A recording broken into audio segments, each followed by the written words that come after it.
Modern बच्चों को लगता है वीडियो गेम सर्वाइव करना मुश्किल है। इमेजिन कीजिए एक असली जंगल में स्पॉन होना, वो भी खूंखार जानवरों के बीच और बिना किसी टेक के। कोई रीस्पॉन नहीं। ये पेलियोलिथिक युग था, यानी स्टोन एज। सर्वाइव करने के लिए इंसानों को कुछ इन्वेंट करना था। उनका पहला बड़ा हैक था फ्लेक टेक्नोलॉजी। पत्थरों को आपस में टकराकर उन्होंने धारदार टुकड़े निकाले। अचानक उनके पास शिकार करने और खुद को बचाने के लिए हथियार आ गए।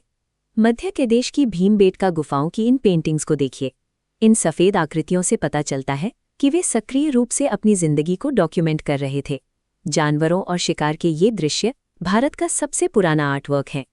फिर आया इतिहास का सबसे बड़ा लेवल अप, नियोलिथिक रेवोल्यूशन। लगभग 7000 BCE के आसपास इंसान ने अपना खाना खुद उगाना सीख लिया। खेती की शुरुआत का मतलब था कि अब उन्हें अपने डिनर के पीछे भागने की जरूरत नहीं थी। फसल उगने में वक्त लगता है, इसलिए इंसान ने भटकना छोड़ा, एक जगह टिककर रहना शुरू किया और दुनिया के पहले गांव बसाए। शिकार करने वाला आदि मानव अब एक सभ्य इंसान बन रहा था। कहानी को थोड़ा आगे बढ़ाते हैं। 2500 ईसा पूर्व यानी BCE की सिंधु घाटी सभ्यता में खेती वाले वो छोटे गांव अब बड़े होकर दुनिया के सबसे पहले स्मार्ट सिटीज बन चुके थे। इन खंडहरों की दीवारों को देखिए। उन्होंने पक्की ईंटों का इस्तेमाल किया और हर एक ईंट बिल्कुल 4:2:1 के स्टैंडर्ड साइज में बनी थी। शहर ग्रिड पैटर्न पर बसे थे, जहां सीधी सड़कें एक दूसरे को बिल्कुल समकोण पर काटती थीं। साफ सफाई के मामले में तो वो आज के शहरों को भी टक्कर देते थे।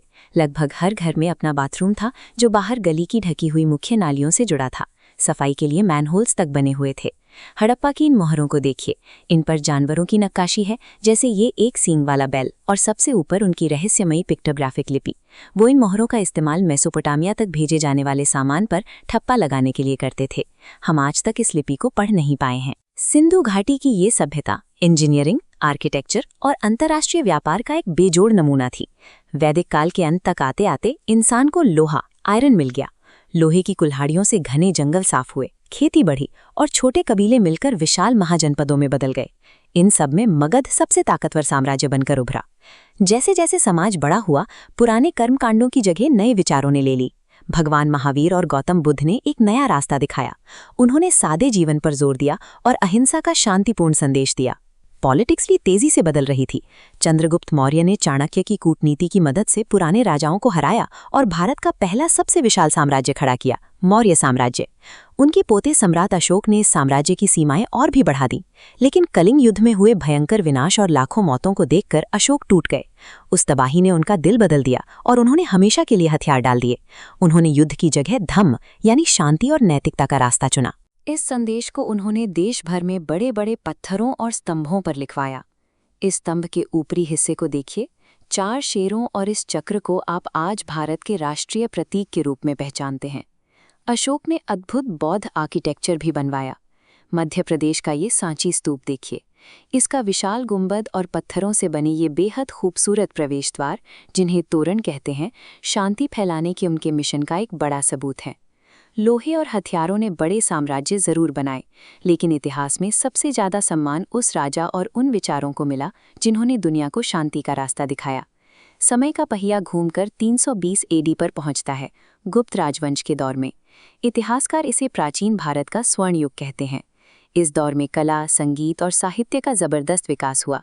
शक्तिशाली राजाओं ने युद्ध के मैदान के साथ साथ संगीत और कालिदास जैसी महान प्रतिभाओं को भी भरपूर संरक्षण दिया। विज्ञान और शिक्षा भी अपने चरम पर थे। ईंटों से बने ये विशाल खंडहर नालंदा यूनिवर्सिटी के हैं। यहाँ भर से लोग पढ़ने आते थे। अब उत्तर भारत से नजर हटाकर दक्षिण की ओर चलते हैं। ये संगम युग था। यहाँ 3 महान राजवंशों, चेर, चोल और पांड्या का राज था। ये राजा समुंदर के रास्ते रोमन साम्राज्य तक कीमती मोतियों का व्यापार करते थे। इसी दौरान कवियों की बड़ी बड़ी सभाएं हुईं, जिन्होंने शानदार तमिल महाकाव्य लिखे और दक्षिण भारत की समृद्ध संस्कृति को दर्ज किया। पाषाण युग के पत्थरों से लेकर सिंधु घाटी की नालियों तक, अशोक के शांति संदेश से लेकर गुप्त राजाओं के सोने के सिक्कों और संगम साहित्य तक, प्राचीन इतिहास हमारे पूर्वजों की एक शानदार सर्वाइवल और लेवल अप स्टोरी है, जिसने आज के भारत की मजबूत नींव रखी है।